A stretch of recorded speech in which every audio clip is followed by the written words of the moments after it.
there for 4 hours, and Yes. and I watched His Excellency the DP sit down, and I was watching him sitting down. He's so human. It really humanizes him. He was sitting on the right side. There was a flask for tea. Yeah. And he was sitting down really comfortable. And he was like I even look at him, I'm like, wait, is that the DP? Like, even the way he was dressed, you couldn't tell. Like he really came down to the level of the people. I mean, he was sitting next to Honorable Haden Douale on the left side. Yeah. But next to him, like he was casual like everybody. So you can easily forget that is the deputy president. That shows you the humility he has, and he comes down to the level. And that was really powerful. I saw him and I heard him speaking to the issues of the ground. And that's what I want to ask you. I don't know what you picked, but I saw him speaking to the people of Garissa. He was very keen, and I saw him. He's trying to create an economic forum from what he mentioned to them. That he wants to tailor, he wants to listen to them, and he's gonna create an economic forum that is specifically for the people of Garissa, of Wajir, and spread out to almost. I think it applies to almost everybody in that same population in terms of you can go all the way to the northeastern part, and it stretches all the way to even Mombasa.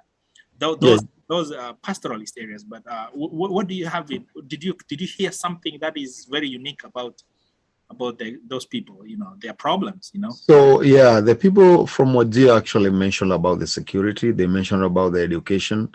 Their big concern was like, can we have our local teachers? They were saying we have a challenge, especially on education, because anytime there is insecurity, all the teacher will not show up. They will say they will not come back. So they were saying there is one time that there were no teacher because they don't have local teachers. And DP had a solution and say, yes, we can start. You people, you have to encourage your people to go to teacher training. Then we can have an extra teacher training here. So the teachers will be from the local, so they understand the hardship of this area, right. And they will love to walk around the place because they grew up there. They know the corner, they know the key, they know the importance of education. And also he discussed about adding more hospitals or more health centers, because those people health service closer to the people. Close to the people. Yes. Then they had a challenge of they say they still use generator. They don't have the electricity. They don't have the national grid. The electricity that the DP the first time with the Uhuru they were, they were spreading around, sharing with the other part of the country. And the DP said, yeah, that's the next project. And also DP mentioned about the airport. The airport have to rise to a certain standard. So, if they open that, the meat, like most of the animals, they have the camel. Right. And Arabs country, Muslim country, they like camel. And then those meat we can start selling, or we can start having a skin, we expect the skin direct from value addition. Yes. They will have with the power, they will have a lot of industry over there, and probably we start getting shoe. They can start making shoe for only children and sell it locally. Right. Yeah. So it's very possible for a county to start a business which will be expanded to other places. Because let's take an example like Kiambu. Kiambu, they keep daily cows. Right. They don't have a lot of hides and skin, so and the population is high. So the shoe for school, they can start making the shoe like a uniform. Mm-hmm. This is the shoe for the kid, and make it not expensive because the cost of it will not be very high. It's locally made, right. And you create a job right there. You create a job right there, and you have added the value of that, because right now they say they bury the skin. They don't know what to do with the skin. Yeah. And sometimes they don't know how to get meat to the market. Right. So what they need is access to the market. Right. Yeah. And I think I also heard, because I was listening to the same thing, to the whole program, what it was going on, because it was broadcast live through Kenya Diaspora headquarters, Yeah. And I was watching live the whole event, and I think I even replayed, because it really touched me. I heard them mention something about security, that they have a big problem with security. And even I didn't know that people are still being discriminated when you need an ID. As long as your mother, you have a birth certificate from your mother and your dad, they say that they have to walk. I mean, did you hear the same? It's crazy. That's Kenya for you. Right now, what we have, your name or your dad business, your name means what to do. And that's what we are ending with the bottom up. Like, no matter who your dad is, you can sit on the decision table. Right. Currently, right now, a guy from Northeastern will not get an ID the easy way, as same as the guy in another place, let's say Kirisho, will get the ID. Right. This guy will take few months because he have to bring the grandfather ID, he get the grandmother, he bring the uncle, he bring another witness. You know, you have to go through the headmans, the chief, to sign it before they make the program so hard for them, and that's why they don't get opportunity, because probably this guy was rushing to get his ID to join forces, but he ran out of time before he get that ID. Right. If it's Kenya, it's Kenya. Somebody have a birth certificate, he was born in Kenya, then the process should be the same, the whole country. Everybody should be proud to be in Kenya, and to be the places in Northeastern, it's like a Kenya B, still Right. like Kenya B. Right. You know, a lot of stuff, even the way the government behave is completely different. Right. We know we have issue with the security, but how can you win the confidence? It's the people. If you win the confidence of the people, they will inform the security when there is a new people, you know, when they have suspicious activity, they will inform the authority. But if they don't have confidence with the government, they will not speak up. And that's the main thing in the Northeastern. And I was saying that because, you know, I realized that the challenges for every region is very unique and it's different. And that is the power of the DP setting up these community forums, you know? Yeah, in the Northeastern, actually, like renewable energy, that place is very rich with renewable energy. If we talk about the solar, we can have a solar energy, we can have a wind power set there, and it can supply the grid to the entire country, because it's the place is hot. Yeah, we know it's hot, you know. Right. Yeah, and there is a lot of sun. There's a lot of stuff, and some minerals still come from that place. And then livestock is people who don't understand how powerful livestock is, because every day somebody is eating meat. Right. So if there is a way of processing meat closer to where it's coming from, because right now we have KMTC. Yeah.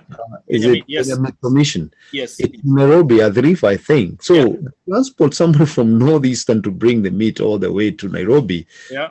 it doesn't make sense. But if you have something as that, and then they can pack those and sell it within our KDF, Yeah. because KDF still eat rationing, That's and right. all the training and all the government and all the school, you have health, like people will eat balanced diet provided locally. Yeah. Because I was surprised that we import even rice, we import wheat from Ukraine, even maize. It doesn't make sense. It's crazy. It doesn't make sense, and that's why we need the bottom up, because the bottom up will boost the people on the ground. You give them the correct seed, you give them the correct seed to have, you give them the access to equipment to make it easier for them to cultivate. You know, they'll have fertilizer on a lower price. You know, they will have education. You'll have people going around training them and telling them the best plant. The resistance, the one that can resist resist the diseases. You know, it's not like now we had a locust in Kenya, and nothing happened to the locust. It wiped everything out, and it's only God mercy that, you know, they got exist. But the thing is, the government was doing nothing on it. Right. Just telling people to take a picture if they find one, and they were everywhere, locusts. So let me ask you, what do you think about the news of today when the Azimio they launched? Give us a preview of what happened, really. Oh yeah, Azimio, it was like a copy paste. I captured some stuff on Azimio today, and probably what I can say about 6K, because it seems this is the backbone of Azimio, giving each individual 6K, and now based on the population of Kenya, the people who pay tax is 3.8, but the population is 40s, adult is around 40 million.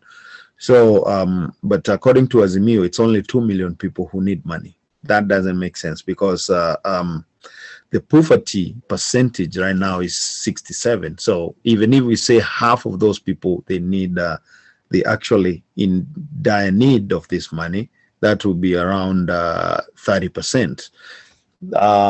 So approximately, we'll use the number that Azimio was giving us of 2 million, and 2 million, you multiply by 6K every month, that will be a total of 12 billion.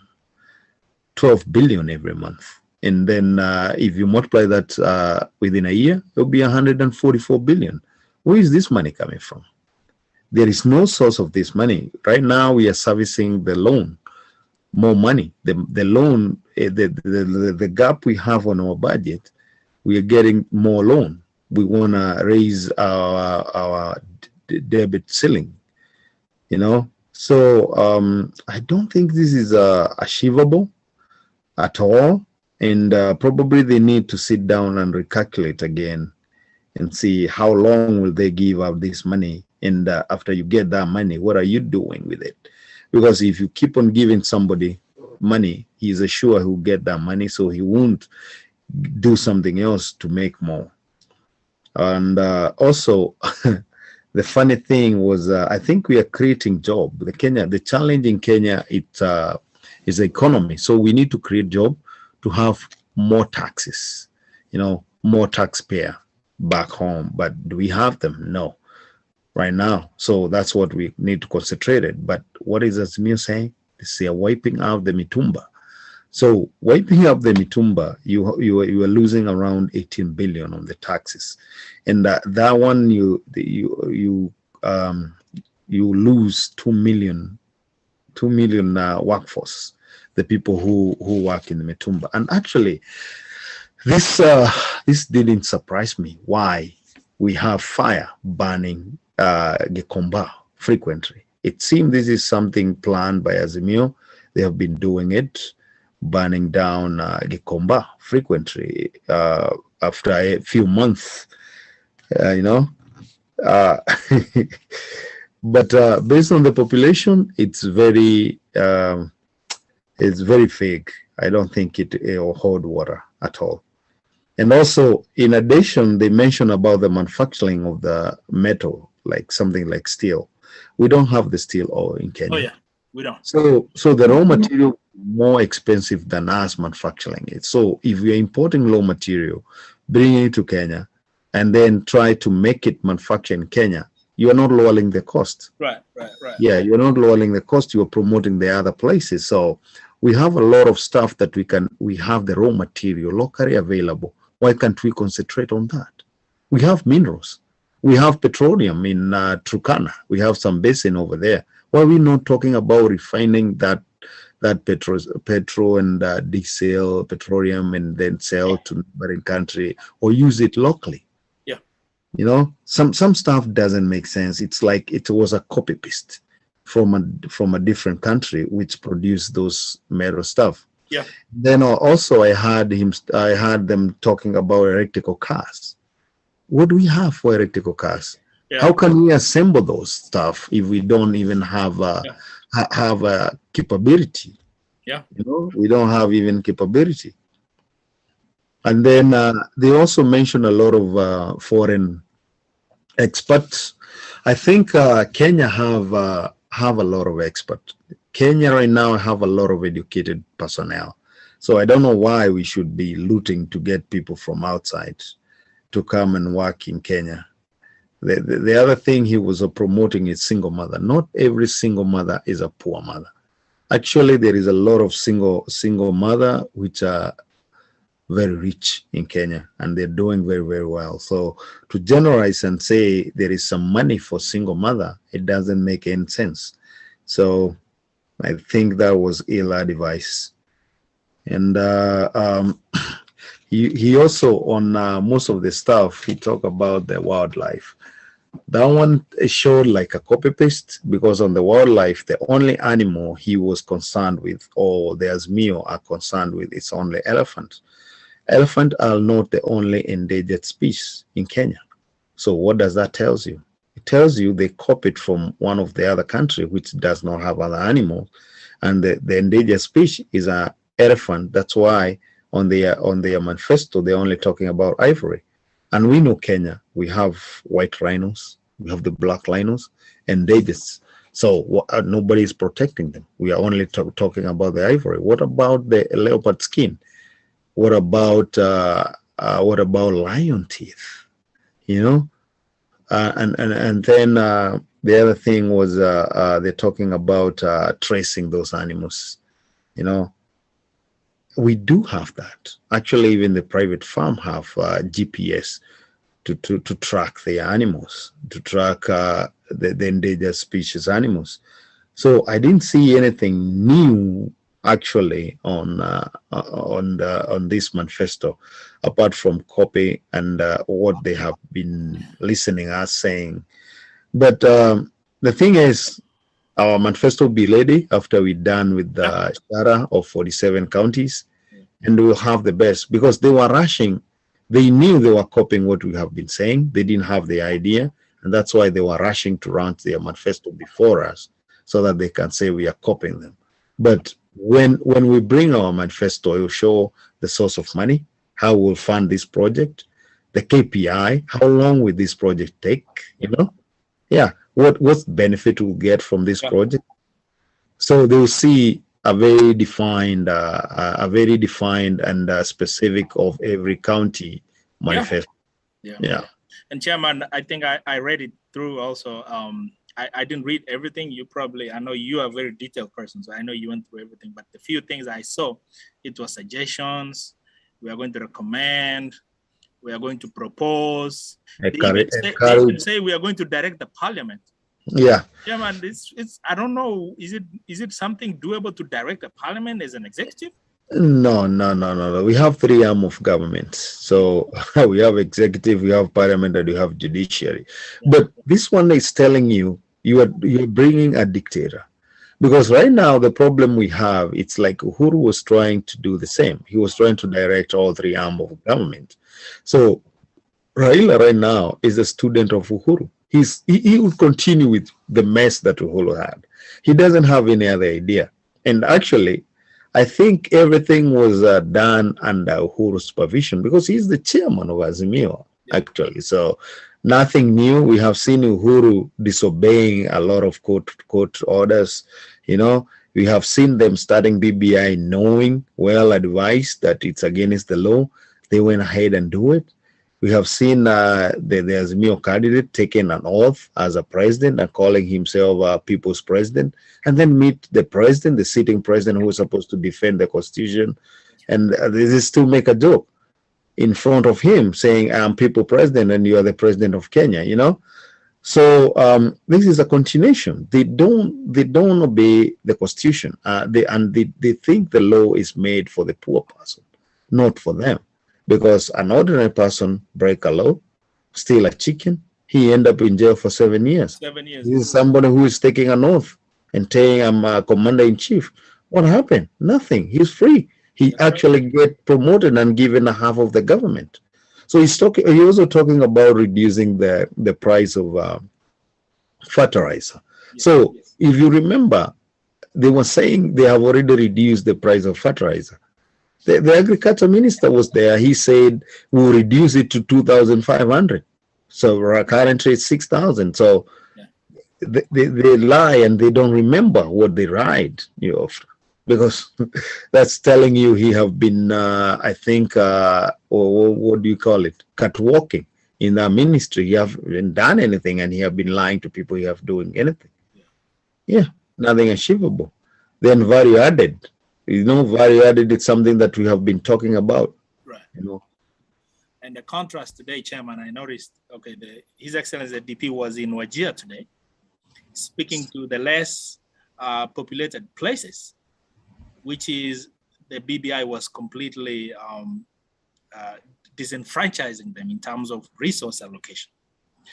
And I was listening to the DP speaking to those people, and I'm watching Azimio launching their manifesto, and everything was ringing BBI. Yeah. Everything was ringing, I'm taking your resources. And I was like, it's a complete paradox of the whole reflection of what's happening and what is happening on this side. And yes. I don't want us to talk so long about that, but it's very interesting. What is your thoughts about it? It's part of what we are talking, so we have to cover it. So the thing is, when they were talking about the BBI, we won't go deep on position and all the stuff, but on economy, we'll touch on the money, because the thing is, if you as an employee, you have been paid 10,000, so you budget for that 10,000. This is the county. They have receiving a certain amount of money, you know. They have been receiving 500 million a year, so, or 100 million a year, or 1 billion a year. So then you want to tell them, when the BBI comes here, you take money from them, but you think it's not right for them to get the money, the amount of money they're getting. So you cut that money, put to 1 man 1 shillings, and those people, because they are pastoralists, they need land to graze.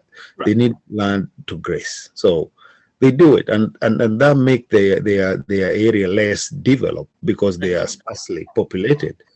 So taking the money, what they have, and bring it to populated area, you're not balancing the country. Yeah. And the thing is that we need to understand is the natural resources will help each and everyone, no matter where you are. Yeah. The location you are, the population you are, it will, you know, it will do that. And actually, where you're saying it's populated, mostly populated, is the same guy, because you find a guy have a land or have a lot of cows, but he live in Nairobi. Yeah. So now you are denying him over there, bring it here where he won't see it or he won't benefit. You are failing. So he'll close the business, or he'll stop doing that because he doesn't have access to go to that place. So it's a very ill-advised things of actually money. The thing is, you can increase money to the other county if they need more, but don't take anything from this. So increase the amount, the funding to the county, but don't take money from the other county and put to the other basket. That you are not helping the country, and the country need to grow together. Yeah, absolutely. Yeah. And Chairman, you and I, we are in the diaspora right now, and boy, I was watching the Azimio, and I was reading the manifesto. We are very shortchanged as the diaspora. On Azimio, yes, but on a Kenya Kwanza, Kenya Kwanza will have the ministry, purposely ministry for the diaspora. What do I mean by the ministry? So this ministry will have all the offices. It will be like a small government. Right. So it will be like a Kenya. If Kenya government have 22 ministry, in diaspora, it will have 22 representatives in that diaspora ministry. Chairman, the desk. Yeah, I was gonna, while you are mentioning that, it reminds me that when His Excellency the DP came to the United States last time, and he went through London, he did the same thing, and it just clicked in my mind. It's almost the same thing, because he listened to the diaspora, and he said, "What do you guys want?" That's what he was doing. Yeah, while you are saying that, because I remember, I think I saw you make a speech to His Excellency the DP Brigade when they came to the United States in Washington, D.C. And I see what he's doing in Wajir today. What he was doing is exactly what he did in Washington, D.C. And yes. He said, I want to create a manifesto that reflects your interests as a diaspora people. And it's the same thing he's doing today. This guy is very serious.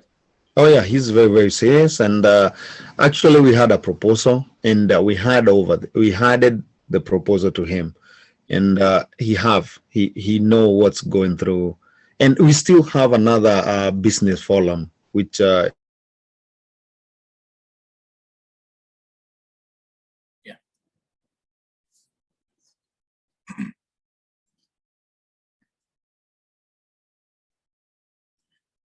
Hello, Chairman.